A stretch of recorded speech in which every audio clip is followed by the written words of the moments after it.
Assalamualaikum warahmatullahi wabarakatuh. Perkenalkan, saya Mina Madinatul Zahra, mahasiswa Kebidanan Universitas Islam Sultan Agung.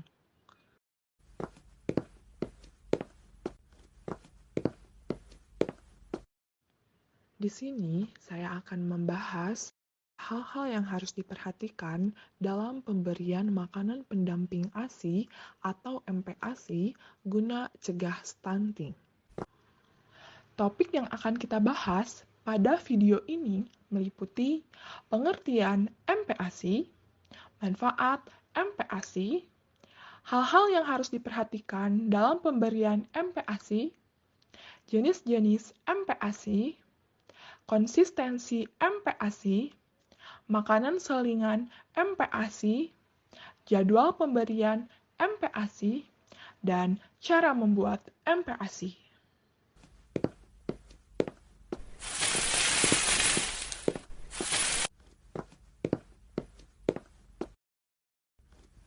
Yang pertama, pengertian. Apa itu MPASI? MPASI atau makanan pendamping air susu ibu merupakan asupan nutrisi berupa makanan dan minuman yang diberikan kepada bayi selama periode peralihan pemberian makanan yang diberikan sebagai pendamping ASI. Artinya, MPASI ini sebagai peralihan dari air susu ibu atau ASI ke makanan keluarga. Selanjutnya, manfaat MPASI.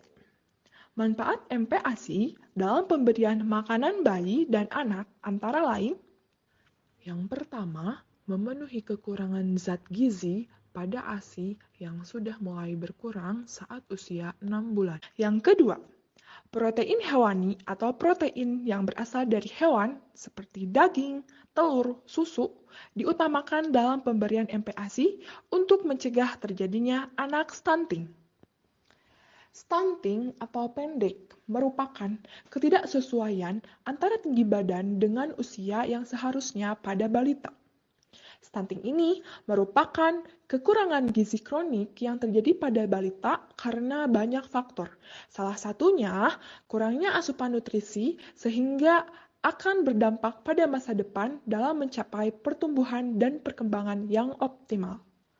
Yang ketiga, stimulasi keterampilan gerakan otot rongga mulut karena usia 6-9 bulan merupakan periode kritis untuk mengenalkan makanan dalam melatih keterampilan gerakan otot rongga mulut yang berguna untuk fungsi bicara. Apabila keterampilan tersebut tidak dilatih, maka beresiko gangguan sulit makan dan fungsi bicara. Hal-hal yang harus diperhatikan dalam pemberian MPASI. Yang pertama, tepat waktu. MPASI diberikan saat ASI sudah tidak memenuhi kebutuhan gizi bayi. MPASI diberikan mulai usia 6 bulan. Yang kedua, adekuat. MPASI yang diberikan dengan mempertimbangkan jumlah, frekuensi, tekstur, kekentalan, dan variasi. Yang ketiga, perhatikan kebersihan makanan dan peralatan bayi. Mencuci tangan sebelum menyiapkan makanan dan sebelum memberikan makanan kepada anak. Yang keempat, diberikan dengan cara yang benar, yaitu MPASI diberikan secara teratur, pagi, siang, sore, atau menjelang malam. Kemudian, lama pemberian makan maksimal 30 menit. Lingkungan yang netral, tidak sambil bermain atau nonton TV. Ajak anak makan sendiri dengan sendok dan minum dengan gelas. Selanjutnya, jenis-jenis MPASI. Ada 3. Yang pertama, disaring. Yang kedua, dicincang. Yang ketiga, masak biasa. Disaring, makanan dibuat dengan tekstur makanan lumat dan kental. Kebutuhan cairan 800 ml per hari, kurang lebih 3 gelas belimbing. Dicincang, makanan yang sama dengan untuk orang dewasa. Tekstur makanan dicincang atau dicacah atau dipotong kecil, dan selanjutnya makanan yang diiris-iris. Perhatikan respon anak saat pemberian makanan. Yang ketiga, masak biasa. Bahan makanan yang sama dengan untuk orang dewasa, tekstur makanan yang diiris-iris, kemudian perhatikan respon anak saat makan. Kebutuhan cairan 1300 ml atau kurang lebih 5 gelas belimbing. Selanjutnya, konsistensi atau tekstur makanan. Usia 6-8 bulan, mulai dengan bubur kental, makanan lumat. Usia 9-11 bulan, makanan yang dicincang halus dan makanan yang dapat dipegang bayi. Usia 12-23 bulan, makanan keluarga. Dan jika tidak mendapat ASI dalam usia 6-23 bulan, untuk tekstur makanan atau konsistensi sesuai dengan kelompok usia. Makanan selingan pendamping ASI. Untuk usia 6-8 bulan, berikan makanan selingan yang bergizi kepada anak 1-2 kali sehari sesuai keinginan bayi, dengan tekstur disesuaikan dengan usia bayi.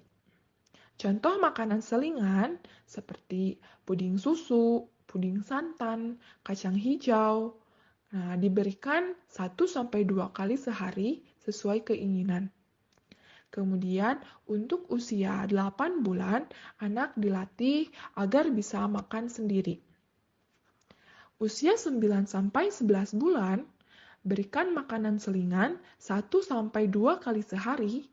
Contoh makanan selingan seperti puding susu, puding buah, puding roti, perkedel kentang, nagasari. Kemudian usia 12-23 bulan, berikan paling kurang 1-2 kali sehari seperti barongko, bakpao, bapia, panada, pastel, perkedel jagung atau perkedel kentang.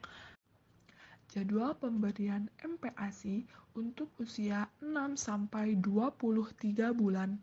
Saya ambil contoh usia 6-8 bulan. Pukul 6 pagi, anak diberikan ASI. Pukul 8 diberi makan pagi atau makanan pokok. Pukul 10, anak diberi ASI atau makan selingan, seperti contoh pure alpukat. Pukul 12, anak diberikan makan siang. Pukul 14, anak diberi ASI. Pukul 16, makanan selingan. Pukul 18, makanan malam. Pukul 20, ASI. Pukul 24, ASI jika anak masih menghendaki atau mau. Pukul 3, anak diberikan ASI jika masih menghendaki. Yang terakhir, cara membuat MPASI dari bahan mentah. Untuk usia 6-8 bulan, contoh bahan, beras putih 10 gram, telur ayam 30 gram, tempe 10 gram, wortel 10 gram, dan santan 30 gram. Untuk cara memasaknya, masukkan beras, tambahkan santan dan bumbu yang telah ditumis dengan sedikit minyak, bawang merah, daun salam, kunyit. Kemudian, setelah nasi masak, masukkan telur yang telah dikocok lepas, tempe dan wortel yang telah dicincang. Aduk-aduk sampai mendapatkan konsistensi bubur kental. Kemudian, sajikan.